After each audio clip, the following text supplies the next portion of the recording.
Okay. So let's And see. okay, a long time ago, in a small town in Russia, there lived a merchant, his wife, and their little daughter, Vasilisa. Vasilisa was about 10 years old. One day, her mother called her to her bedside. Her mother had been sick for a very long time. As she lay there on her bed, she said, Vasilisa, I am dying. I'm not going to live much longer. But before I die, I must give you this doll. Keep this doll very carefully with you. Keep her with you always. But don't show her to anyone else. Keep her hidden. If you need her help, she'll always be there for you. But remember one thing, you have to feed her something before she can work for you. And she handed over the doll to Vasilisa. And Vasilisa received it, tears flowing down her eyes. She still wasn't old enough to accept that she would no longer have her mother. She hugged and kissed her mother.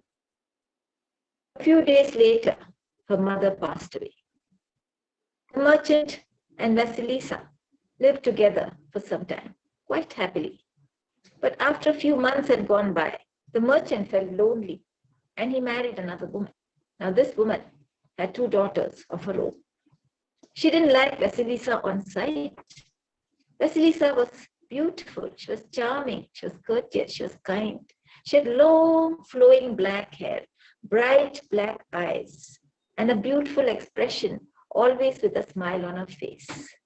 Vasilisa's stepmother and stepdaughters hated her on sight. So Vasilisa's stepmother gave her the most difficult task to do. She would send her out in the harsh sun during summertime and the harsh winter during wintertime, hoping that her skin would crack and her lips would crack and her hair would turn brittle, she would turn ugly. But Vasilisa would feed the baby, her doll, some food, and the doll would smile at her and finish all the tasks. And she would bring her some herbs to apply on her face and on her body so that she remained as beautiful and as smiling as ever. Vasilisa's stepmother couldn't understand what was happening. The more difficult the task, the happier Vasilisa seemed to be. The years went on.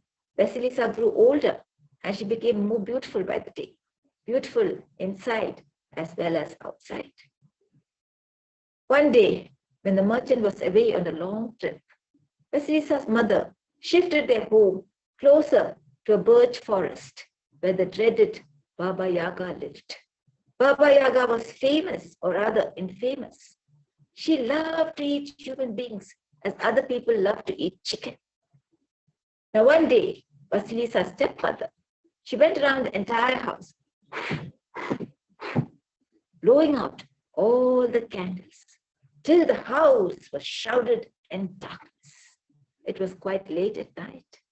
And she looked at the three daughters and she said, one of you will go out to Baba Yaga's house and fetch a light to light the candles.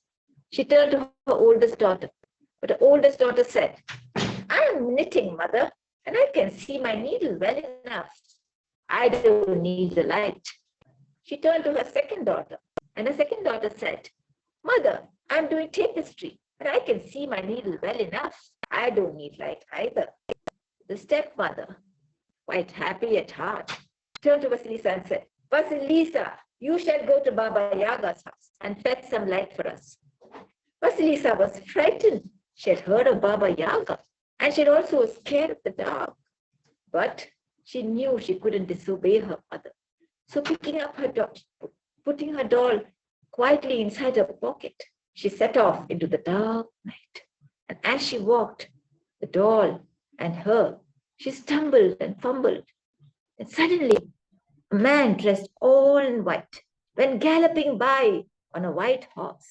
And just Then the sun started to rise, and there was a pinkish orange sky. And Vasilisa continued to walk with a little light to guide her. And just as she was walking, a man dressed all in red, riding a red horse, went galloping by, and the sun started to rise higher and higher. And now the path inside the forest was lit up very well for Vasilisa. It took her the whole day to get to Baba Yaga's house. As she stopped, as she saw a black horse with a man dressed all in black galloping past her, and it was dark. Night had fallen, but it was okay because right around Baba Yaga's hut was skulls, a fence made of skulls, human skulls with red eyes glowing. Vasilisa was scared, but at least there was enough light for her to see. Suddenly, the earth shook. There was thunder, and Baba Yaga landed with a mighty crash in her mortar. As soon as she saw Vasilisa, she said, "What are you doing here?" And Vasilisa said, "My stepmother has sent me here to fetch some light for the house." "Yes, yes, I know your stepmother. Come inside." And Vasilisa looked at the house. It was on chicken legs. She followed Baba Yaga into that house. Baba Yaga said, "Vasilisa, go to the kitchen and fetch me my food." So Vasilisa went into the kitchen and she saw there was a huge oven full of food fit enough to feed an army. So she placed dish after dish in front of Baba Yaga. Baba Yaga just ate and ate and ate and finished it in 2 minutes flat. And then she lay down flat on her back, her nose, long pointy nose, almost hitting the ceiling. And soon she was, Vasilisa sat in a corner of the room. The witch had just given her one piece of stale bread, which she kept safely with her. The next morning, Baba Yaga was up, and she said, "Vasilisa, I want you to do a lot of tasks today. And if you don't complete them by this evening, I shall have you for my dinner. I love human flesh, you see." Vasilisa said, "Yes, please tell me what the tasks are." And Baba Yaga said, "Sweep and mop the entire house. Clean up the yard. Go out to the shed. There's a bag of wheat. Take out all the mildewed wheat and keep it clean. Then I come back this evening. If you have not finished the task, remember what I said. I shall have you for my dinner." And with a crash of a mortar, she disappeared into the sky. Vasilisa didn't know what to do. How could she complete those tasks? So she quickly took out her doll and fed her some stale bread. And the doll said, "I'll take care of everything, Vasilisa. All you need to do is cook the food for Baba Yaga." And so soon the house was spotlessly clean. The wheat had been cleaned, the yard had been cleaned and swept, and all Vasilisa had to do was make dinner for Baba Yaga. And she cooked up a huge meal. Baba Yaga came back that evening, and she was surprised to see that the entire house was clean and there was food for her in the oven. She ate it all up. She kept a piece of stale bread for Vasilisa, and she went to sleep with the nose touching the ceiling. The next morning, Baba Yaga woke up. She said, "Do you have any questions for me?" And Vasilisa said, "Yes, I have 3 questions for you." "Well, they better be good questions, otherwise I shall just tear you apart." I want to know, who was the white man riding a white horse as I was coming into the forest? "Oh, that was by dawn." "And who was that man riding a red horse, dressed all in red?" "That was my midday." "And who was that man dressed all in black, riding a black horse?" "That was my night, my dear. Now, may I ask you one question?" "Yes." "How did you manage to do all this work?" "It was my mother's blessing," said Vasilisa. "Blessing? Blessing? I don't like blessings in my house. You need to leave the house immediately." Your stepmother wants a light. I will give you a light. Come. And Baba Yaga went out, and Vasilisa went out with her. Her doll hidden safely inside her pocket. And when Baba Yaga went out, she took out a skull, put it on a stick, and said, "Here you go. Now leave." And Vasilisa left. And the skull was bright enough for her to see her way all the way back to the house. She knocked on the door, and her stepmother opened it. She said, "Ma, here is the light." Stepmother took one look at the skull. She tried running away, but the skull jumped off the stick, and the three of them were burnt to ashes. Vasilisa didn't want to live in that house anymore. She was now 18 years old, and she thought this was not a house fit to live in. And so she started to walk with one hand on her pocket, ensuring her doll was safe.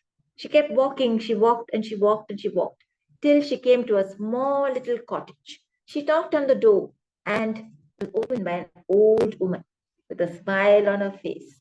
She said, "Yes, what can I do for you?" Vasilisa said, "I don't have anywhere to stay. May I please stay with you, Grandma?" Of course, please come in," said the old woman very kindly. And Vasilisa spent the night there. The next day, she was given a very good meal. She fed the doll very silently, not showing the doll even to the old woman. After a few days had gone by, she said, "Grandma, give me some work to do." "Yes, please, spin some thread out of this flax." So Vasilisa started to spin the thread, and she made the lightest, most beautiful thread. She gave it to her. The old lady said, "Can you weave it into cloth?" She said, "Yes, I can do that." She sat and wove and she wove and she wove. She made the most beautiful, the lightest cloth that was ever seen in the entire world. And she handed it over to the old woman and said, "Please take this, Grandma, and sell it in the market and keep the money for yourself." "No, no," said the old man. "This is meant for the Tsar. I am going to go to the palace. I'll be back a few days." And she left. She walked and she walked and she walked and she walked till she reached the Tsar's palace. And she said, "Your Majesty, I've got the finest cloth for you. Please accept this." And the Tsar took it from her. And he had to look at it and he said, "I've seen cloth as fine as this. I'm going to ask my tailor to stitch some shirts for me." And he demanded the tailors to come in. And he said, "Stitch some shirts for me." And the tailors had looked at the cloth and said, "We can't do this. Only the lady has woven the cloth can stitch it to shirts." So the Tsar turned to the old woman and said, "Please take that work. Ask them to stitch the shirt." The old woman took the cloth back and went back. Vasilisa the task of stitching the shirts. Vasilisa sat down and she started to stitch the finest, softest shirts that you ever did see. Now this time old woman said, "Why don't you go to the Tsar yourself and present it to him?" Vasilisa agreed, and she set off on her long journey to the palace. When she reached the palace, she bowed down and she said, "Your Majesty, I have brought your shirts for you." The Tsar accepted the shirts. He looked at Vasilisa. Vasilisa looked at him, and they fell in love. And Tsar said, he got off his throne, came to Vasilisa, bent on his knee, put out his hand and said, "Will you marry me, please?" And Vasilisa placed her hand in his and said yes. And so they were married. They brought the old woman to live with them. And as long as she lived, Vasilisa always carried her doll in her pocket. And that's the end of the story. Thank you for listening.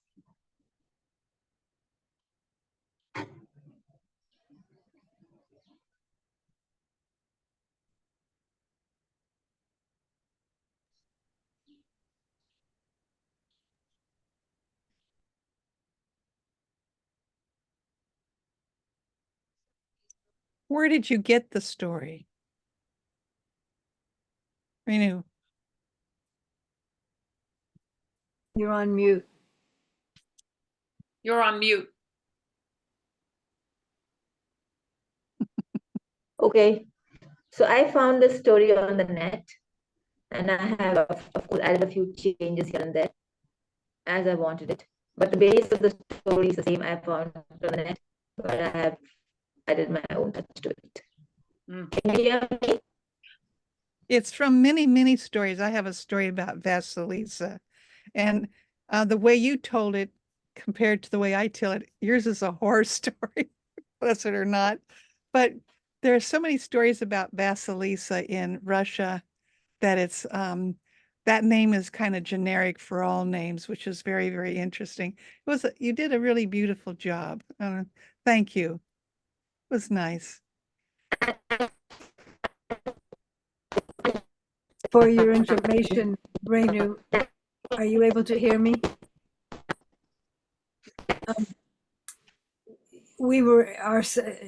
The video is poor. The audio is slightly better. So FYI. We couldn't hear. Yeah, I think there was some problem. My phone doesn't work because I'm inside the room. It's difficult to get the phone. What shall I call it? The internet. So I use Wi-Fi. The Wi-Fi doesn't really work inside the room. So I think I kept freezing and coming back, but it's okay because I think I managed to tell the story. I'm going to pause the recording. Mixed bag at Belmont Village on May 20, 2024. Vicki Ness. Boom. This is the reason I said I didn't care about any of that is because I've never told the story before and it's very rough. In fact, it might even be a train wreck. So yeah, okay. Grandpa died and left his face behind. It was so like him.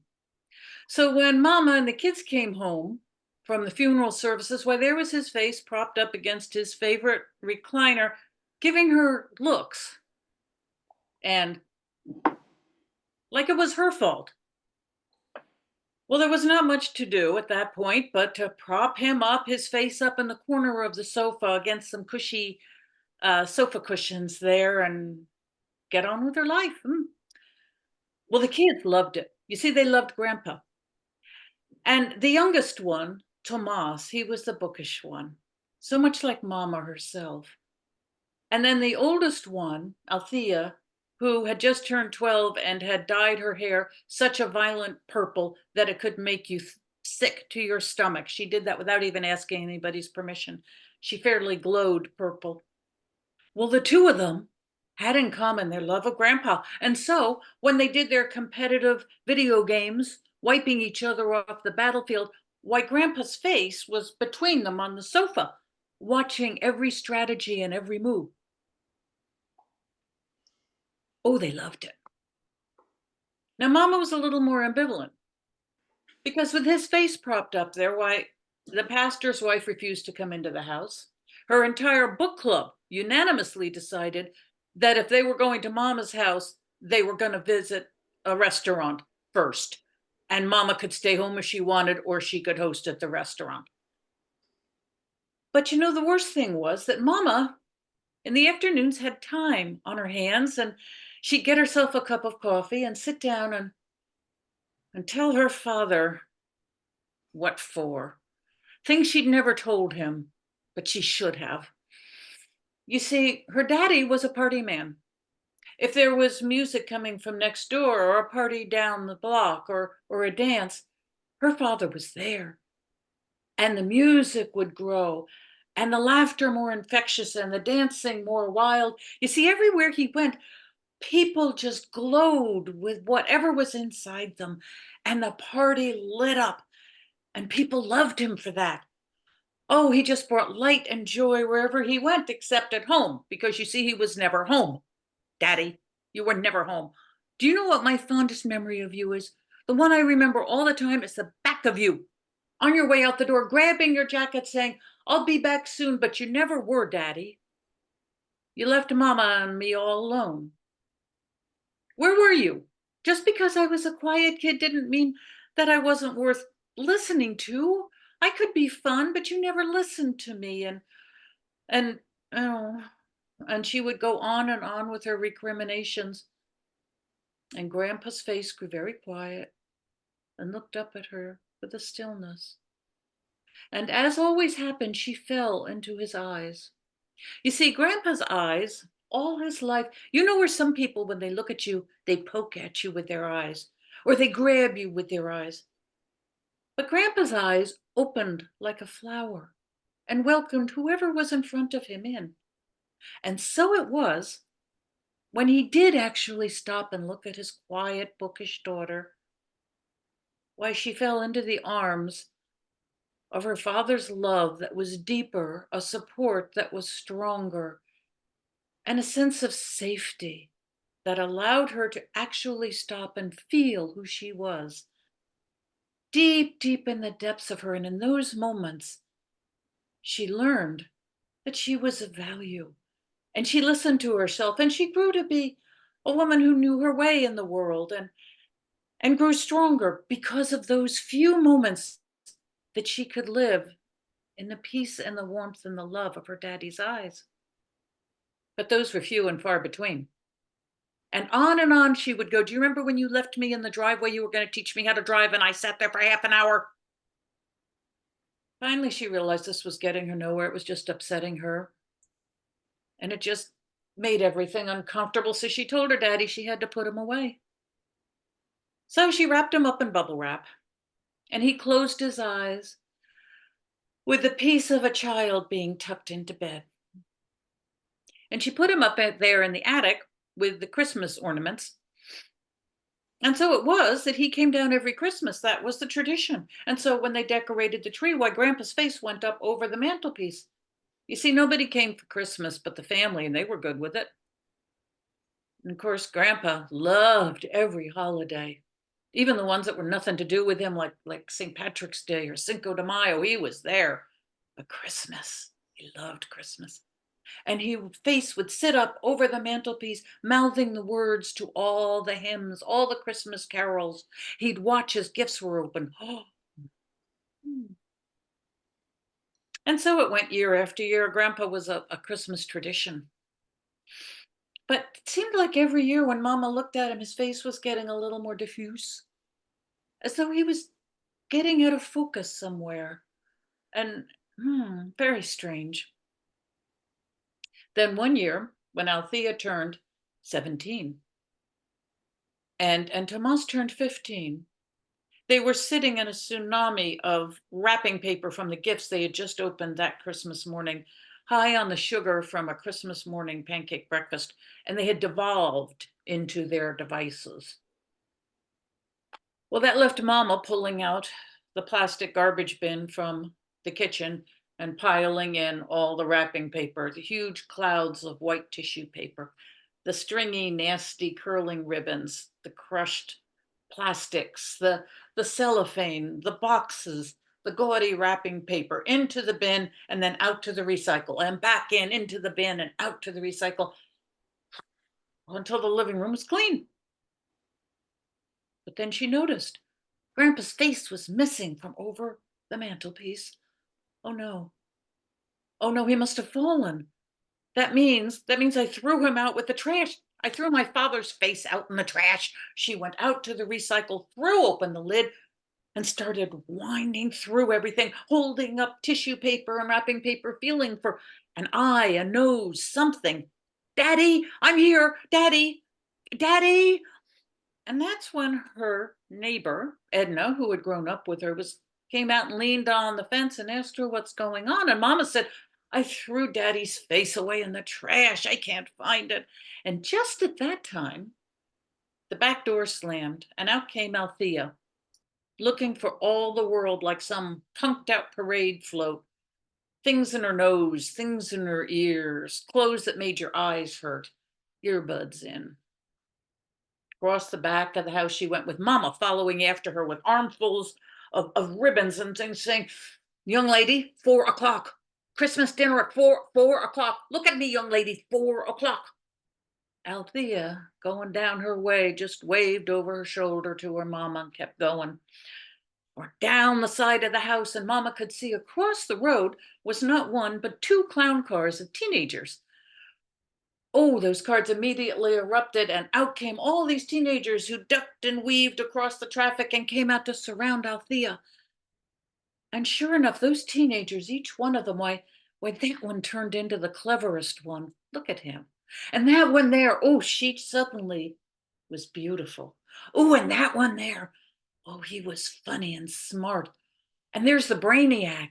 They all just brilliantly lit up like firecrackers. But Althea was the match. Oh, the whole gaggle of them. The party began. Down the side of the house they went, across the street, and piled into the cars. And with a screech of tires and a honking of horns, they did U-turns in the middle of the street and started bumping, rumbling with all the music playing down the road, with Mama standing there on the sidewalk with all her tissue papers and things, screaming, 4 o'clock, the family, 4 o'clock, you will be here, young lady. And a hand shot out of the sunroof. And down the road they went, leaving Mama standing there on the sidewalk with her arms full of wrapping paper. Edna came up next to her and looked down the road with her and said, you know, that girl has just a spark of your daddy in her. Mama said, mm-hmm. Back to the recycling, the two of them went, Edna helping picking up all the pieces that had fallen out of Mama's arms. And Mama stood there while Edna was putting things back in the recycling, looking at all this tissue paper and wrapping paper and thinking, why do we give gifts every year? What is this? And then she thought about all those awkward homemade gifts that were given that nevertheless warm the heart. And then all the plastic shiny new ones that never live up to promise. And the occasional gift that is strong enough to build a dream on. All the wrapping paper back in the recycle, the lid closed, and Edna said, oh, we need to look for your daddy, do we not? Oh, we didn't. Do we need to look for your daddy? No, said Mama. I finally realized he's not here anymore. And so Edna and Mama gave each other a big, long hug and wished each other Merry Christmas. And Mama went into the house to cook her epic 4 o'clock multi-generational Christmas dinner. And as she was washing and slicing and dicing and cooking and seasoning, she kept looking up at the clock. She couldn't help herself, waiting for that wild Althea and Daddy to finally come home.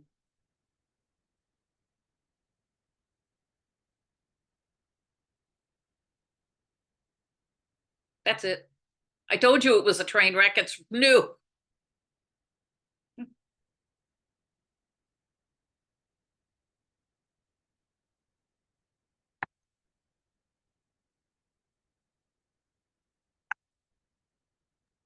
Would you like comments? Sure, hell, why not?